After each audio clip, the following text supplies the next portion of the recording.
Bonjour à tous, j'espère que vous allez bien malgré les circonstances toujours très particulières que nous vivons.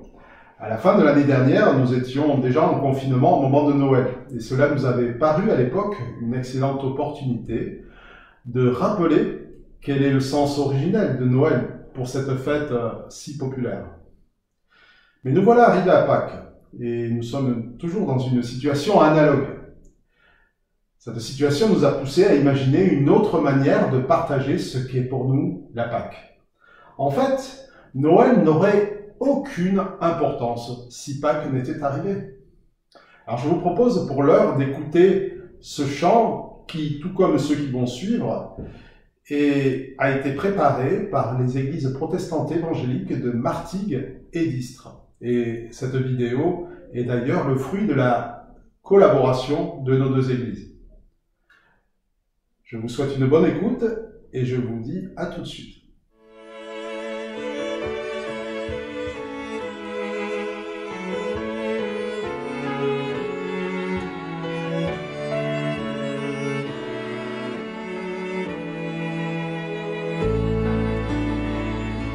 Au-dessus des puissances, au-dessus des rois, au-dessus de la nature et de la création, au-dessus de tous les plans des hommes sages, bien avant le monde tu existais,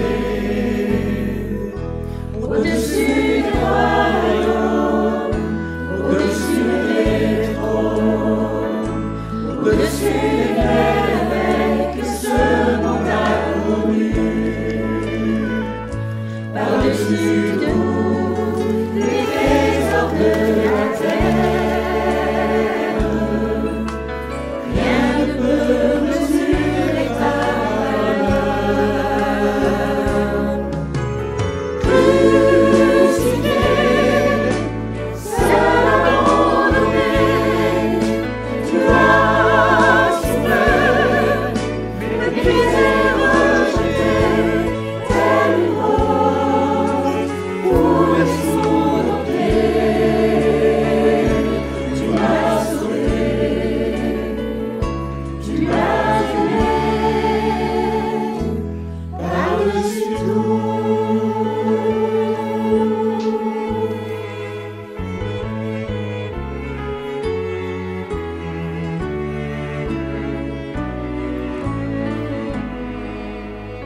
par-dessus tout.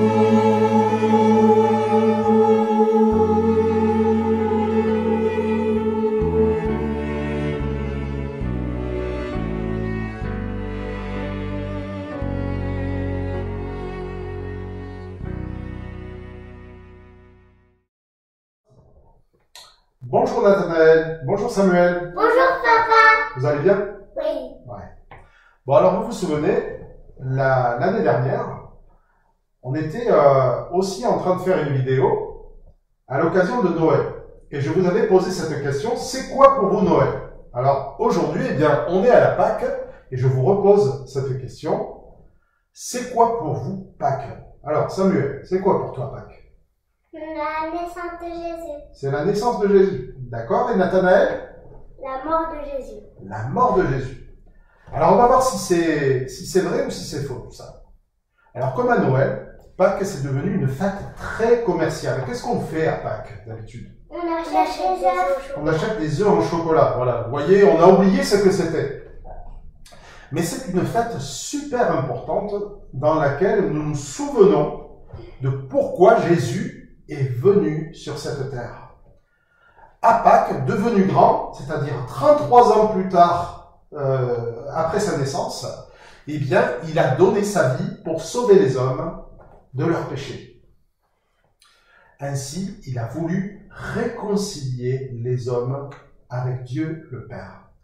Mais papa, pourquoi Dieu veut-il se réconcilier avec les hommes? Ah, alors, le problème, tu vois, Nathanaël, c'est que la Bible dit que tous ont péché et sont privés de la gloire de Dieu.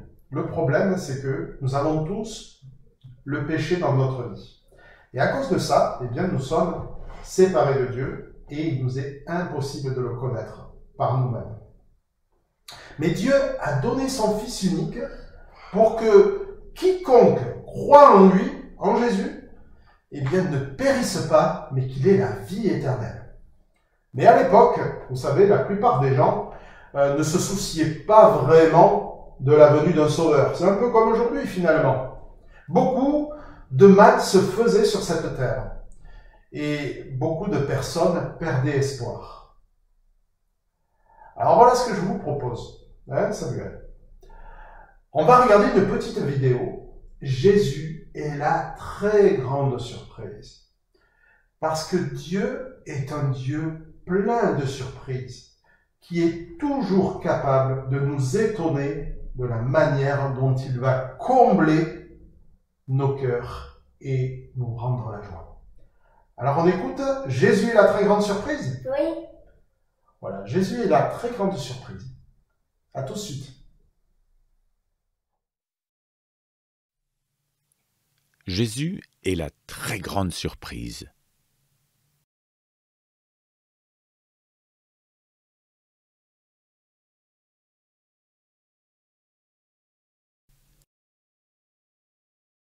Jésus est vraiment surprenant. C'est lui le créateur de toutes les planètes et de toutes les galaxies de l'univers. Et pourtant, surprise, il est venu sur Terre sous la forme d'un petit bébé. Depuis toujours, Jésus est le roi des rois, et pourtant, il n'est pas né dans un grand et beau palais. Au contraire, surprise, il est né dans une petite étable, à côté de toutes sortes d'animaux qui sentaient bien mauvais. Quand Jésus est devenu grand, et qu'il a commencé à prêcher et à enseigner, il surprenait continuellement les gens qui l'entendaient parler. Ils étaient particulièrement étonnés lorsque Jésus leur expliquait qui était Dieu. En effet, certaines personnes pensaient que Dieu était toujours en colère. D'autres pensaient que Dieu était un petit farceur qui envoyait toutes sortes de malheurs dans leur vie. D'autres encore pensaient que Dieu ne s'intéressait pas du tout à eux. Bien sûr, Jésus savait exactement à quoi ressemblait Dieu. Il a donc raconté une histoire au sujet de l'amour de Dieu. Une histoire qui allait surprendre tout le monde, même toi. L'histoire des serviteurs qui attendaient, de Jésus de Nazareth.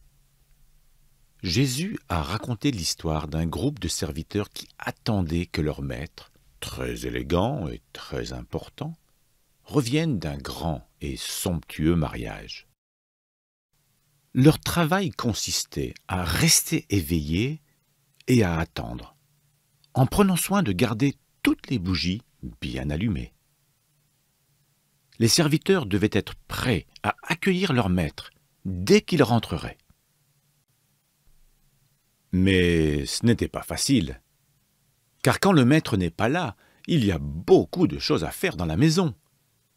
Les serviteurs sont très occupés. Il faut laver la vaisselle, et nourrir les animaux, faire la lessive et astiquer les grandes orgues. Et quand tout ce travail est terminé, les serviteurs doivent toujours et encore rester prêts.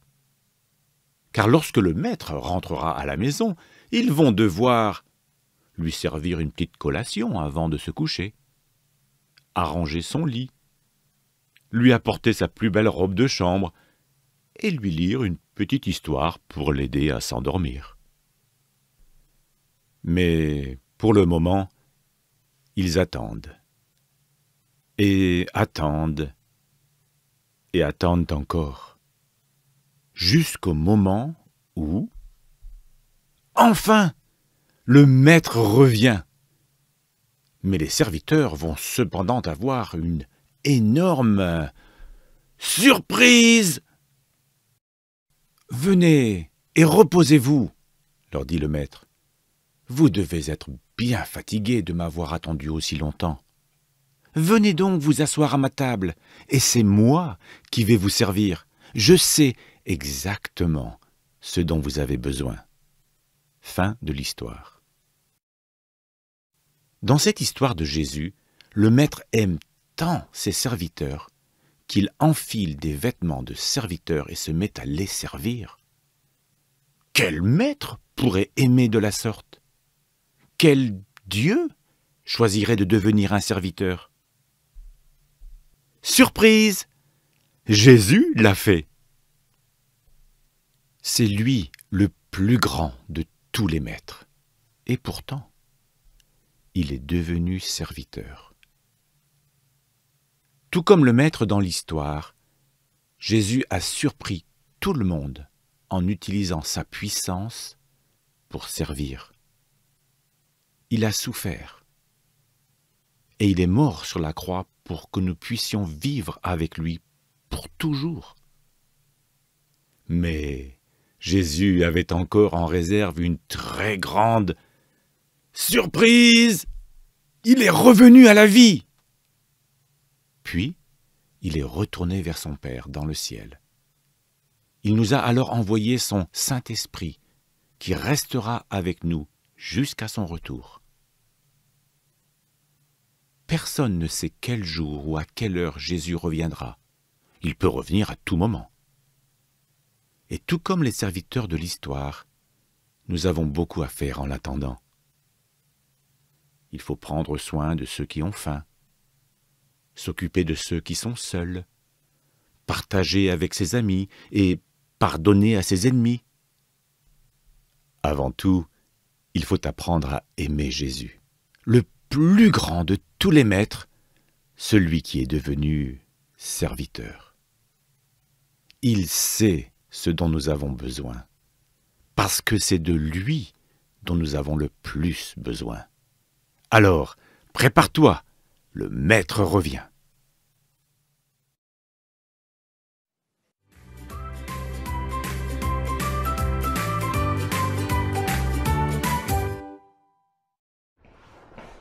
Bon alors les enfants, ce dessin animé, ça vous a plu? Oui.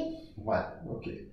Mais papa, c'est quoi un ressuscité? Ah, tu sais pas ce que c'est un ressuscité? Et toi Samuel, est-ce que tu sais ce que c'est un ressuscité?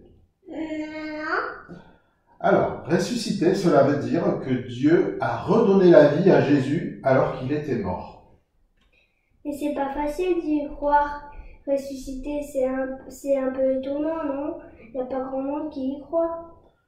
Alors c'est vrai qu'il y a peu de monde qui y croit, mais ça fait partie de la foi chrétienne. C'est très important. Et tu sais, à l'époque de Jésus aussi, il y avait peu de gens qui y croyaient, et même parmi ceux qui aimaient Jésus. Parmi ces gens, il y avait un certain Joseph d'Arimathée. Alors Joseph d'Arimathée, c'était un bonhomme qui aimait profondément Jésus. Mais lorsqu'il est mort, il avait été tellement touché par lui que, eh bien, il lui a donné son propre tombeau. Il n'a pas voulu qu'il reste sur la croix. Il l'a fait détacher et il l'a mis dans son propre tombeau. Et vous savez, à l'époque, se faire creuser un tombeau, c'était uniquement pour les gens qui étaient riches. En fait, il croyait que Jésus était juste un homme comme les autres et il ne croyait pas à ce que Jésus avait dit, c'est qu'il souffrirait et qu'au bout de 3 jours, après être mort, il ressusciterait. Alors ce que je vous propose maintenant, c'est de regarder une pièce de théâtre dans laquelle on va parler de Joseph d'Arimathée. Alors Joseph d'Arimathée a vraiment existé, il est dans la Bible, mais la scène de théâtre, elle n'est pas écrite dans la Bible. Mais elle est là pour nous aider à comprendre ou à réfléchir à ce pourquoi nous passons le plus de temps dans notre vie. Et les raisons pour lesquelles nous nous disputons, est-ce qu'elles sont vraiment si importantes que ça au regard de la résurrection de Jésus? Voilà, alors je vous propose de regarder le tombeau nuptial. On regarde ensemble les enfants? Oui. À tout de suite.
Alors, j'attends tes explications. Écoute, chérie, je suis désolé. Je pensais bien faire et... Bien faire? Donner notre tombeau de famille à ce Jésus? Jésus? Oh, je m'en fiche de comment il s'appelle. Tu aurais au moins pu demander mon avis, non? Mais je t'assure, Joséphine, je n'ai vraiment pas eu le temps. Le temps? Eh ben, fallait le prendre le temps, c'est tout. Que voulais-tu que je fasse?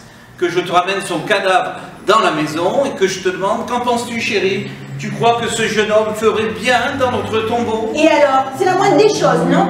Je t'en prie, Joséphine. Il en avait vraiment besoin. Et nous alors? Non? Mais pas autant que lui. Et pourquoi? Parce qu'il est mort, lui. Mais nous aussi, un jour, on va mourir. Et on fera comment alors, hein? Parfois, je me demande pourquoi je t'ai épousé, Joseph d'Arimathée. Tu ne respectes rien. Et en plus, c'est un cadeau de mémé. Oh, parlons-en de ta grand-mère. Il n'y a qu'elle pour nous offrir un tombeau en cadeau de mariage. Oh, ne parle pas de mémé sur ce ton, hein? D'ailleurs, c'était très attentionné de sa part. Et toi, bien sûr, tu as réagi comme un mufle. Ah, ne commence pas avec ça, veux-tu? Si, je veux. T'as dit quelque chose, ça? Ah, grand-maman, merci beaucoup. C'était juste ce qu'il nous fallait. Mais n'hésitez pas à l'utiliser quand vous voudrez, hein? Et qu'est-ce que tu voulais que je lui dise? Merci beaucoup, grand-mère. Je meurs d'impatience de l'utiliser. Tu aurais pu au moins être poli. De toute façon, tu l'as jamais aimé, mémé. Joséphine, je vois pas pourquoi tu t'énerves. Il y a largement de la place pour 3 personnes dans ce tombeau. Quoi? Dois-je comprendre que tu comptes encore l'utiliser? Écoute, je n'y vois aucun inconvénient. Ça nous fera de la compagnie. Non alors, ça jamais! Partager notre tombeau nuptial avec un crucifié, plutôt mourir alors! D'ailleurs, Dieu seul sait quel crime il a commis. Mais il n'a rien commis du tout. Oui, c'est ça. Va me faire croire qu'à notre époque, on peut crucifier les gens pour rien. Ah, il a certainement bien cherché, et de toute façon, qu'est-ce qu'il croyait? Qu'on peut faire changer les choses en assommant les gens à coups de parasol? De parabole, Joséphine. Tout le monde sait bien qu'il était innocent. Fou! Complètement siphonné. Et d'ailleurs, il faut être complètement fissuré pour se prendre pour le Messie. Puis d'ailleurs, le Messie, quand il en aura besoin, il pourra se l'offrir le tombeau, lui. Ok, bon, Joséphine, on s'arrête un peu si tu veux. J'ai horreur qu'on se dispute comme des jardiniers. Des chiffonniers. Qui est là? C'est le jardinier? Le voilà ton chiffonnier. Entrez. Bonjour, monsieur Darimaté. Oui. Madame Darimaté, bonjour. Bonjour. Je m'excuse, je passais parce que ce matin, je suis allé, vous savez, faire le petit bout de jardinier qui est devant votre tombeau là. Mais je me suis souvenu que j'étais déjà passé il y a quelque temps et j'ai toujours pas été, vous savez, Ça, c'est toi qui crachais, hein, Joseph. Ah, pour avoir de grands gestes de générosité, oui. Mais sinon, tu es trop occupé pour payer tes factures. Excusez-moi, monsieur. Je vais vous faire un chèque tout de suite. ça c'est cool. D'ailleurs, pardon, monsieur, ce sera le dernier, parce que nous n'aurons plus besoin de vos services maintenant. Ah bon, madame Darimaté, mon travail ne vous convient pas, je suis Oh pas... non, je n'ai rien contre vous. C'est contre mon mari que j'en ai. Parce que figurez-vous, il a décidé de donner notre tombeau à quelqu'un d'autre. Ah bon, Il n'était pas joli, notre tombeau. alors les tombeaux, moi, madame... Il était ravissant. Et maintenant, il est occupé. Mais par qui? Écoute, Joséphine. Monsieur a du travail, alors monsieur, vous pouvez y aller. Non, attendez. Ne m'interromps pas, s'il te plaît, Joseph. Hein. Qu'est-ce que vous feriez à ma place? Alors, à votre place, si le tombeau est occupé par quelqu'un... Ben, je lui demanderai tout simplement de me le rendre. Hein. Mais c'est pas possible, c'est trop tard, il est mort. Il est mort. Enfin, vous êtes bouché ou quoi? Puisqu'il est dans mon tombeau. Ah bon? Dans votre tombeau? Mais il n'y a personne qui m'écoute dans cette maison, c'est pas possible. Écoutez, madame, écoutez-moi bien. Je ne veux pas me mêler de vos petites histoires, de ceux qui ne me regardent pas, mais comme je vous l'ai dit, je suis passé au jardinier et au tombeau ce matin, et le tombeau était vide. Voilà. Écoutez, ça m'étonnerait que vous ayez vu grand-chose, monsieur. Il y a un énorme rocher qui bouche l'entrée. Alors là, pareil, il n'y a pas de rocher devant votre tombeau. Mais si, il y en a un. Non, il n'y en a pas. Monsieur, il y en a un. C'est même moi qui l'y ai mis. Il n'y en a pas pour autant que je me souvienne, et je ne suis pas devenu gâteux comme ça du jour au lendemain, il n'y avait pas de rocher devant votre tombeau. Et puis le tombeau, il était vide, et puis moi j'ai autre chose à faire que de discuter avec vous de vos histoires de famille, là, donc je vais vous laisser si vous voulez bien. Excusez-moi. Hein. Joseph, notre tombeau est vide. Ah franchement, si c'était une blague, elle est vraiment de très mauvais goût, hein. Mais écoute, c'est pas possible, Joséphine. Mais puisqu'il te le dit... Ce sont des pilleurs de tombes.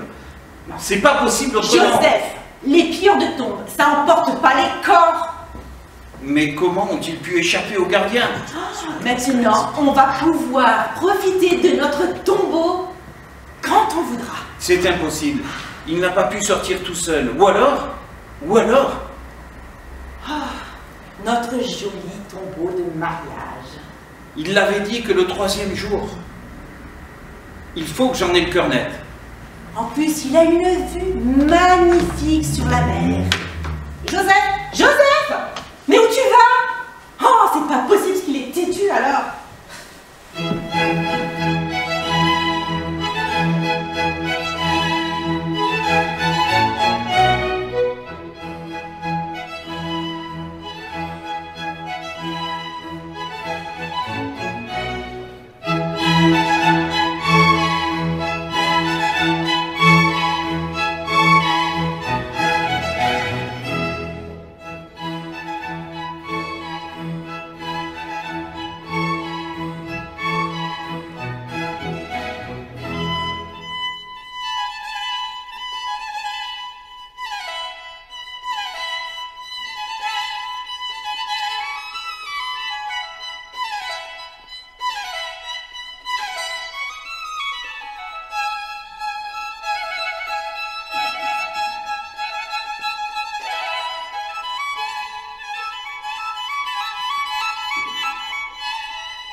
les enfants, vous avez aimé cette histoire? Oui, c'est rigolo.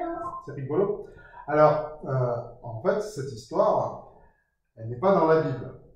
Mais si on a fait cette pièce de théâtre, c'est pour nous aider à réfléchir sur ce qu'est le sens de Pâques.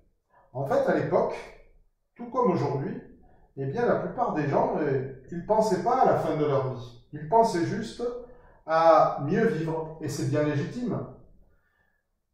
Et c'est un peu la même chose aujourd'hui. Chacun cherche à faire sa place au soleil, à faire des beaux voyages, à bien préparer la retraite. Mais en fait, Pâques, c'est pas qu'une bonne nouvelle pour les enfants. C'est pas qu'une histoire pour les enfants. C'est aussi une histoire pour les adultes. Et les œufs en chocolat et les lapins voudraient essayer de nous le faire oublier. Et c'est pour ça qu'on fait cette vidéo aujourd'hui, pour ne pas oublier la bonne nouvelle de Pâques. Alors ce que je vous propose aujourd'hui, maintenant, c'est qu'on va laisser parler Marc.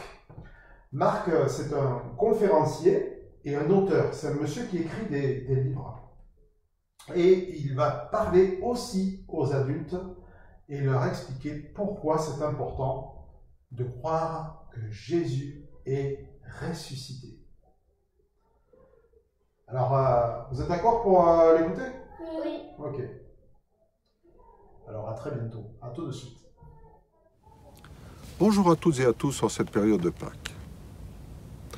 En 2021, pourquoi célébrer Pâques? Pourquoi commémorer encore la résurrection de Jésus-Christ? Avec la mort et la résurrection de Jésus, on touche au cœur de la foi chrétienne, mais aussi à l'événement historique le plus important pour l'humanité. Jésus-Christ est-il vraiment ressuscité? La réponse à cette question concerne tout le monde. Si Jésus-Christ est ressuscité, tout ce qu'il est et tout ce qu'il a dit est vrai. Et c'est vrai pour tout le monde, y compris pour les non-chrétiens.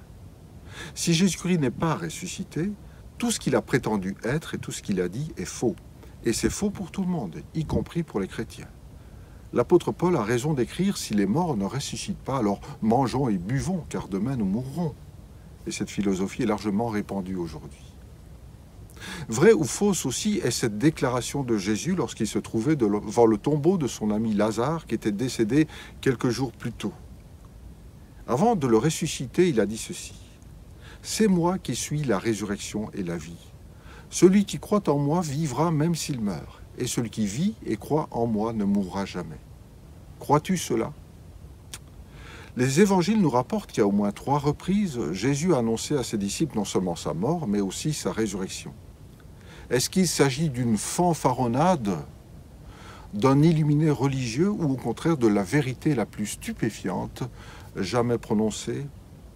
Le savoir est essentiel, et ce pour au moins 3 raisons. La première raison, c'est que nous allons mourir. Et si Dieu existe et qu'il y a une vie après la mort, il faut nous y préparer. La deuxième raison, c'est que la résurrection de Jésus-Christ n'impacte pas seulement la vie après la mort, elle impacte aussi la vie avant la mort. Et troisièmement, dans un monde comme le nôtre, qui est effrayant, qui est instable, qui est sombre, la résurrection de Jésus-Christ nous apporte une espérance solide, une espérance lumineuse. Et si Jésus-Christ n'était pas ressuscité? L'apôtre Paul aborde honnêtement cette objection dans le chapitre 15 de sa première lettre aux Corinthiens. Il écrit « Si Christ n'est pas ressuscité, notre prédication est vide, elle est vaine. » Quel était précisément le message que les apôtres proclamaient après la mort de Jésus? Dieu a ressuscité Jésus-Christ d'entre les morts. À partir de la Pentecôte, devant les chefs religieux juifs, devant les non-juifs, et partout où ils ont répandu ce message, les apôtres ont martelé que Jésus-Christ avait été ressuscité par Dieu d'entre les morts. Leur proclamation était vigoureuse, pleine d'assurance. La Bible dit, avec beaucoup de puissance, les apôtres rendaient témoignage de la résurrection du Seigneur Jésus.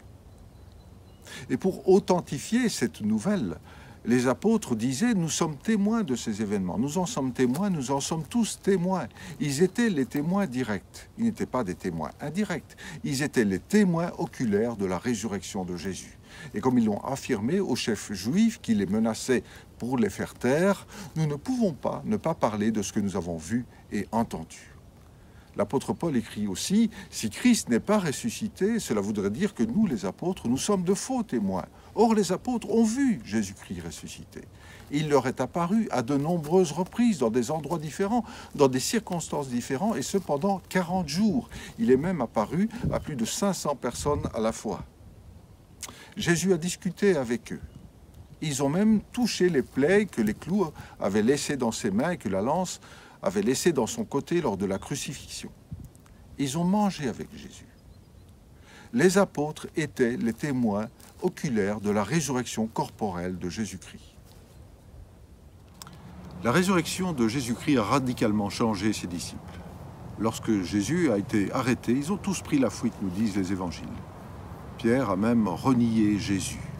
Quel était leur état d'esprit après la mort de Jésus? Les évangiles nous disent, notamment l'évangile de Marc, qu'ils étaient tristes et qu'ils pleuraient. L'évangile de Jean nous dit qu'ils étaient terrifiés et qu'ils se cachaient par peur de subir le même sort. L'évangile de Luc nous dit qu'ils étaient profondément déçus parce que Jésus n'avait pas délivré Israël de l'oppression romaine. Mais à la Pentecôte, ils sont complètement métamorphosés. Que s'est-il passé? Ils ont rencontré Jésus-Christ ressuscité. L'apôtre Paul était lui-même un adversaire féroce, impitoyable. Il a combattu à mort, comme il écrit, la foi chrétienne, avant de rencontrer Jésus-Christ ressuscité, ce qui a fait de lui le plus ardent défenseur de l'Évangile. Il écrit d'ailleurs que si Christ n'est pas ressuscité, pourquoi affrontons-nous à toute heure le danger? Les apôtres ont été persécutés, battus, emprisonnés, et la plupart sont morts en martyrs pour leur foi en Jésus-Christ ressuscité. Jamais ces disciples terrorisés, désabusés, n'auraient affronté la mort en sachant que Jésus n'était qu'un imposteur. Jamais ils n'auraient bouleversé le monde avec la bonne nouvelle du salut en Jésus-Christ en sachant que c'était un mensonge. Si Jésus-Christ n'est pas ressuscité, la foi en lui serait vide, inutile, écrit l'apôtre Paul. Le Christ ne serait pas digne de confiance et personne ne l'aurait suivi après sa mort.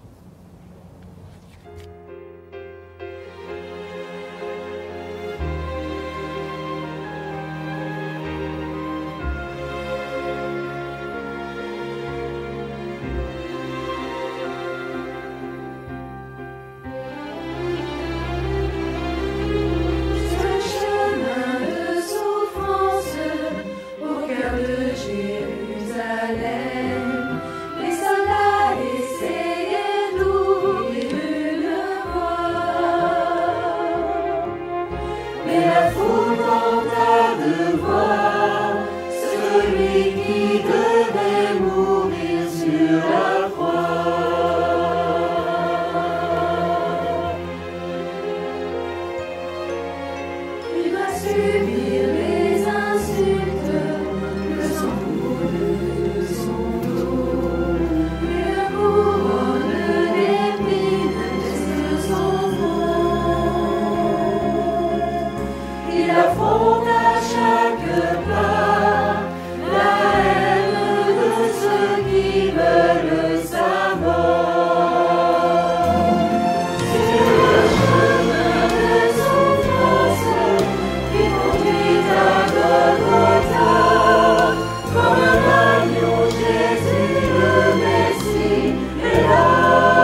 Dans le chapitre 15 de sa première lettre aux Corinthiens, l'apôtre Paul écrit quelque chose d'important.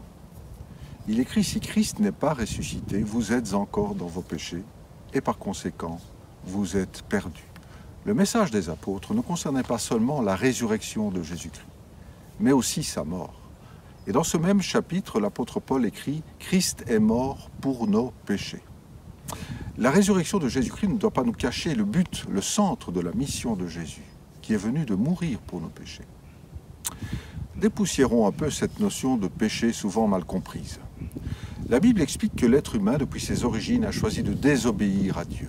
Il a fait le choix, sans cesse renouvelé, de vivre en autonomie par rapport à Dieu. Ce qui veut dire qu'il a défini lui-même ses propres lois. Les conséquences ont été multiples. Premièrement, l'homme a raté le but que Dieu lui avait fixé, de vivre une relation d'amour avec Dieu, son Créateur, et avec son prochain. À cause du péché, Dieu, qui est parfaitement saint et parfaitement juste, s'est séparé de l'homme, qui est devenu depuis un être fracturé. C'est ce que nous sommes, des êtres fracturés. La relation brisée avec Dieu entraînait une rupture des relations de l'homme avec ses semblables, de l'homme avec lui-même et de l'homme avec la nature. En choisissant de vivre sans Dieu, l'homme n'a pas seulement perdu le sens de sa vie, il a aussi perdu sa vie elle-même. L'apôtre Paul explique que le péché est entré dans le monde par le premier homme et que le péché a entraîné la mort qui a atteint tous les hommes parce que tous ont péché. Nous sommes tous concernés et les conséquences du péché dans nos vies comme dans le monde sont dramatiques. Notre vie, pour prendre une image, ressemble à un téléphone mobile. Vous savez que quand le téléphone mobile est déconnecté de son chargeur, il a une certaine autonomie. Il peut encore fonctionner pendant un certain temps, mais sa batterie finit par s'épuiser et s'il n'est pas reconnecté au chargeur, il cessera de fonctionner. Eh bien, c'est la même chose avec l'homme. L'homme a débranché la prise de sa vie en se déconnectant de Dieu. Ses ressources spirituelles, morales, affectives sont limitées et elles s'épuisent. Et comme l'homme a rejeté Dieu, il ne sait pas où recharger sa vie. Il ne peut plus, il ne sait plus, il ne veut plus revenir à Dieu.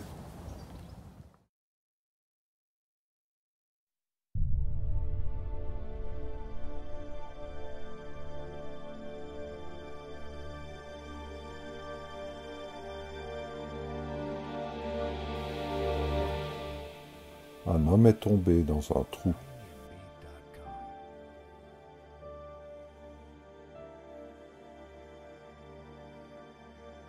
Il est tombé dans un trou et ne peut pas remonter.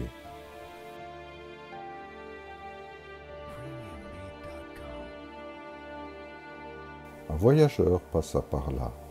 Il dit à l'homme de méditer pour purifier son esprit et qu'il avait besoin d'atteindre le nirvana pour que toutes les souffrances cessent. L'homme fit ce qu'il dit, mais il resta dans le trou. Un autre homme apparut. Il lui expliqua que rien de tout cela n'était réel et que tout ce qui l'entourait n'était qu'une illusion. Il lui dit que l'homme ne peut pas être dans un trou qui n'existe pas. Un autre visiteur arriva. Il instruisit l'homme de faire des bonnes œuvres pour améliorer son karma, et lorsqu'il mourrait dans le trou, il serait réincarné en quelque chose de meilleur.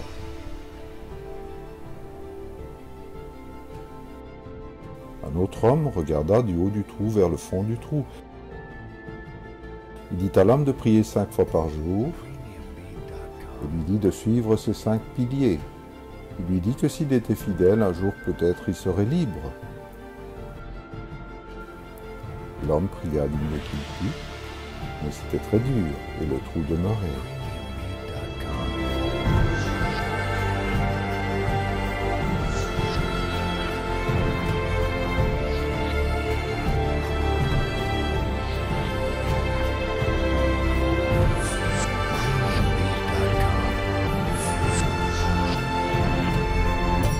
L'autre homme apparut. Il était différent des autres. Il appela l'homme dans le trou et lui demanda s'il voulait être libre.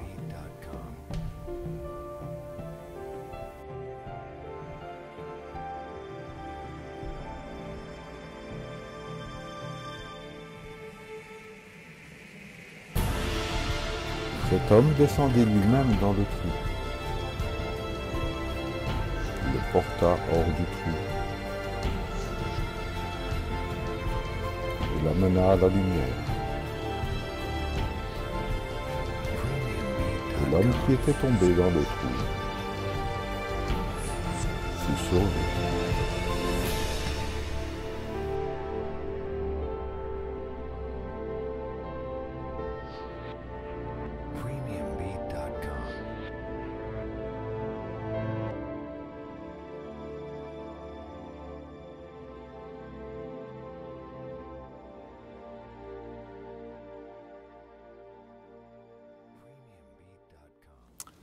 Nous sommes face à un problème majeur. Le péché n'est pas un style de vie alternatif. Il nous détruit, il nous conduit à la mort éternelle. Et sans Dieu, nous ne pouvons rien espérer et rien mériter d'autre que la mort qui est le salaire du péché, nous dit la Bible. Cette situation dramatique n'a pas pris Dieu au dépourvu. Elle ne l'a pas non plus laissé insensible. L'amour fait partie de la nature de Dieu, au même titre que sa sainteté et que sa justice. Et depuis toujours, il a préparé une solution pour nous, parce que l'amour est au centre du projet de Dieu pour nous. Et puisque nous ne pouvons pas aller jusqu'à Dieu, eh bien c'est Dieu qui est venu vers nous. Il est venu en Jésus-Christ. Dieu s'est fait homme. Et parce qu'il nous aime, Dieu a décidé de charger son propre Fils de nos péchés et de lui faire subir la punition que nous méritons. À la croix, Dieu a puni le péché, mais il n'a pas puni les coupables. Il a puni Jésus-Christ, son Fils innocent, pour pardonner aux pécheurs, aux coupables que nous sommes. En fait, à la croix, Jésus-Christ a échangé sa perfection contre tout ce que nous disons, commettons et pensons de mal. L'apôtre Pierre, l'un des grands témoins de la résurrection du Christ, résume le message de Pâques en ces termes. Christ aussi a souffert, et ce, une fois pour toutes, pour les péchés. Lui, le juste, il a souffert pour des injustes afin de vous conduire à Dieu. Il a souffert une mort humaine, mais il a été rendu à la vie par l'Esprit. Non, ce que l'Évangile nous propose de croire n'est ni vide ni inutile. Et on peut le résumer en 2 points. Dieu a prouvé son amour en donnant son Fils Jésus-Christ à la croix pour nous sauver de la mort et du péché. Dieu a prouvé sa puissance sur la mort et sur le péché en ressuscitant son Fils Jésus-Christ. L'espérance de Pâques, c'est que nous pouvons recevoir l'amour, le pardon, la libération, la vie de Jésus-Christ. Si nous mettons notre confiance en lui, si nous acceptons ce qu'il a fait pour nous, et si nous le laissons transformer notre vie. L'apôtre Paul et tous les autres apôtres le déclarent avec force. En réalité, Christ est ressuscité. Ce n'est pas le fait de croire à la résurrection qui la rend vraie. C'est parce qu'elle est vraie que nous devons la croire.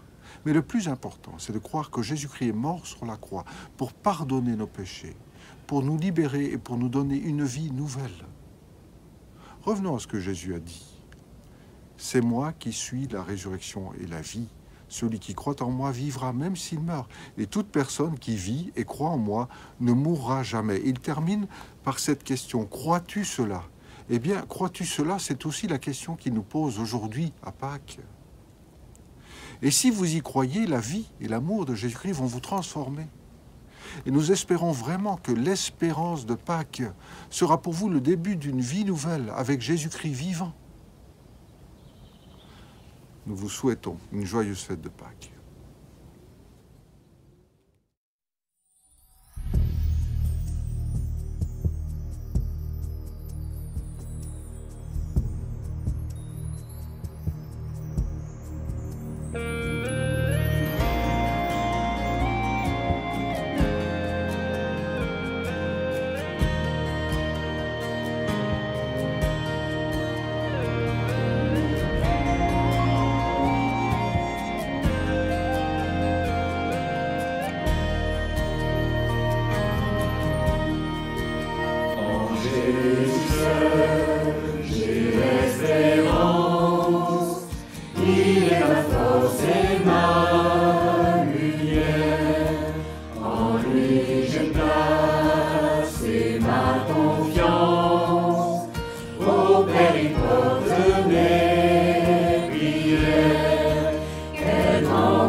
né.